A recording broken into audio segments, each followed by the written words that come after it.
You're watching Memory Lane Studio, your daily dose of clarity, calm, and smarter living.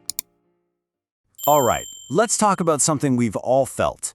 That powerful, almost magical connection between music and our memories. You know that feeling, right? A certain song comes on and poof, the present just kind of melts away. I mean, it is a truly universal feeling. A few notes play and bam! You're not stuck in traffic anymore, you're not at your desk. You're 16 again, cruising down some specific street with the windows down, or maybe you're back at a high school dance, reliving one single moment with this incredible crystal clear clarity. And look, this isn't just a poetic idea. It's at the very core of how we experience music. It's like a literal neurological time machine. So the big question is, how does this melodic time machine actually work? What is happening inside our heads? Well, when you hear a song you know and love, your brain just lights up like a pinball machine. We're talking about a bunch of different areas firing at once. You've got the hippocampus, that's your brain's memory center, and the prefrontal cortex, which handles all the emotions. It creates this powerful fusion of sound, feeling, and memory, all happening at the same time. And this helps explain one reason why those memories always feel so good. It's a cognitive bias called rosy retrospection. Your brain isn't a perfect video camera. Nope. It's more like a movie editor. It keeps all the highlights, the euphoric feeling of screaming along at a concert, and it just kind of lets the awkward, less glamorous parts fade to black. So it's not just what we remember, it's also when we remember it from. And it turns out, for most of us, there's a really specific, super potent time in our lives for locking in these memories. Yeah, scientists actually call this the reminiscence bump. It's that period when our brains are basically in overdrive, figuring out who we are, forming our identity. Everything feels more intense, right? And the music we're listening to? Well, that becomes the literal soundtrack to our lives. Those songs get hardwired into our long-term memory like nothing else. So here's a fun thought. The next time you hear someone say, music was just so much better back in my day, what they're often really saying is, music was better when my brain was 17. It's not that the music itself was objectively superior. It's just that our brains were biologically primed to connect with it on a way, way deeper level. But this whole thing is way more than just a fun quirk of our minds.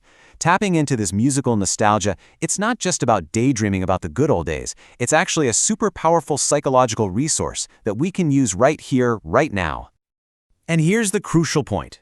Listening to those old songs is not just a pleasant distraction. It has real, measurable benefits. We're talking about scientific studies showing it can genuinely boost our well-being today. It can make us feel more connected, more optimistic, and can even help us bounce back when life gets stressful. In fact, this power is so profound that it's actually being used in clinical settings now. It's becoming a kind of medicine, a prescription playlist, if you will. This is especially true for folks dealing with memory loss from conditions like dementia. What researchers have found is just incredible. Patients with dementia often hold on to musical memories even when other memories are fading away. A personalized playlist can act like a key, literally unlocking parts of the mind that seem to be gone, reducing agitation and sparking these amazing moments of connection and recollection. Okay, but here's the puzzle, right? Nostalgic music is so intensely personal. A song that sends you back in time might do absolutely nothing for me. So how do you turn this into an effective, predictable therapy that actually scales? Well, to solve that puzzle, scientists came up with something pretty wild, the Nostalgia Brain Music Interface, or NBMI.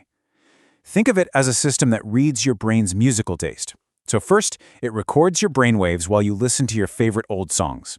Then, an AI decodes the unique electrical pattern of that feeling, your personal nostalgia signature. Finally, it uses that signature to find brand new songs it predicts will trigger that exact same feeling. And get this, the results are absolutely remarkable. The study found that the songs recommended by this system significantly boosted participants' feelings of nostalgia, their overall well-being, and even the vividness of their memories. I mean, to put it simply, it works. And to find those perfect matches, the system sifted through a database of over 7,000 songs. This is huge. It proves it's possible to find music you've never even heard before that feels deeply familiar, tapping into the same emotional blueprint as your old favorites, all based purely on your brain's reaction. I love this because it just nails it. Our memory isn't some perfect, raw recording of the past. It's a story we're constantly retelling and re-editing for ourselves. And nostalgia? That's the final mix. That's the production that makes it all sound so good. And music is what sets the scene and pushes all the right emotional faders. So I want to leave you with this final thought. As you listen to music today, just remember, you're not just enjoying a song in the moment. You are actively creating and cataloging the soundtrack for your future self, the very throwbacks that will, one day, transport you right back to here. Thank you for being here today at Memory Lane Studio. If this brought you a little clarity or comfort, please hit subscribe. And now, here's another video I think you'll enjoy. Check it out here.